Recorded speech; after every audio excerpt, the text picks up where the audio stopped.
Supreme court में article 63A नजरसानी अपीलों पर समाअत कल तक मुलतवी। मुझे अपने क्लाइंट से मुलाकात की इजाज़त दी जाए ताकि रहनुमाई ले सकूं। बैरिस्टर अली जफर की इस्तदा। सुप्रीम कोर्ट ने बैरिस्टर अली जफर की इस्तदा मंजूर कर ली। बैरिस्टर अली जफर की बानी PTI से फौरी मुलाकात कराने के अहकाम जारी कर दिए गए। मजीद क्या समाअत में आया, जान लेते हैं हसीब मलिक से। जी हसीब, बताइएगा।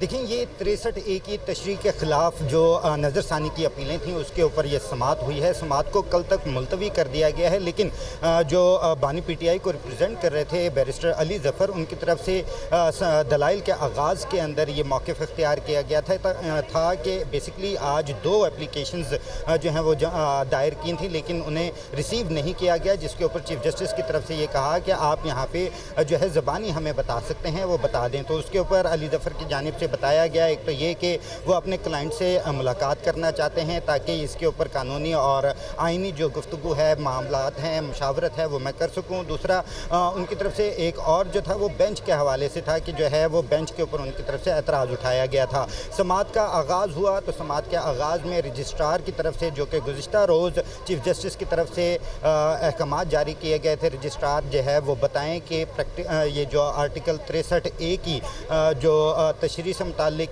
केस था उसका जो तफसीली फ़ैसला था वो कब आया था, तो उसके ऊपर वो रजिस्ट्रार की तरफ से जवाब जमा करवाया गया था। जवाब आया था, उसको जो है अदालत में पढ़ा गया था। शहजाद शौकत जो कि सुप्रीम कोर्ट बार के प्रेसिडेंट हैं, उनकी तरफ से बताया गया कि जो है 24 अक्टूबर को तफसीली फ़ैसला आया था, जबकि 17 तारीख़ को जो है मुख्तसर ऑर्डर आया था। उसके ऊपर ये मौक़िफ़ इख्तियार किया गया क्योंकि तफसीली ऑर्डर लेट आया था, उसके इंतज़ार की वजह से जो है नज़रसानी की जो दरख्वास्त थी वो ताख़ीर का शिकार हुई थी। जिसके बाद बैरिस्टर अली जफ़र आए और उनकी तरफ से दलाइल का आगाज़ किया गया और उनकी तरफ से बेसिकली बेंच के ऊपर जो है एतराज़ उठाया गया और उनकी तरफ से ये भी कहा गया कि पहले मेरे जो एतराज़ है इसके ऊपर फ़ैसला कर दिया जाए ताकि मैं आगे बढ़ सकूँ। जिसके ऊपर दौरान समाअत ही चीफ जस्टिस ने दीगर जजेस से मुशावरत के बाद जो उनका बेंच के ऊपर एतराज़ था उसकी एतराज़ को मुस्तरद कर दिया। जिसके बाद बेसिकली उनका जो अली जफ़र थे उनकी तरफ से दूसरा जो बेसिक पॉइंट था, अब उनकी तरफ से ये पॉइंट उठाया गया कि जो कमेटी मेंबरान थे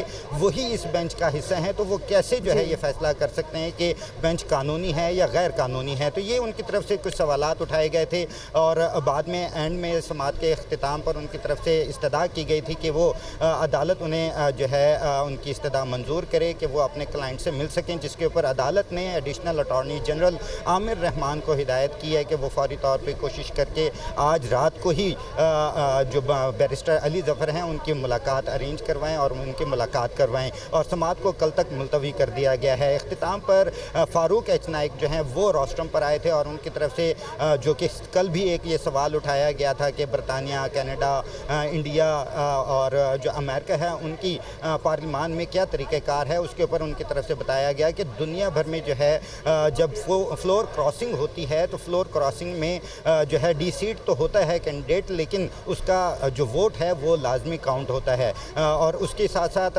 फ़ारूक एच नाइक की तरफ से ये भी मौक़िफ़ इख्तियार किया गया कि जो इस वक्त सिनेरियो है, जो हालात हैं, इससे लगता है कि जो है आइनी अदालत की अशद ज़रूरत है। जिसके ऊपर चीफ जस्टिस की तरफ से जो है वो टोका भी गया कि ये बात इस वक्त इधर ना करें।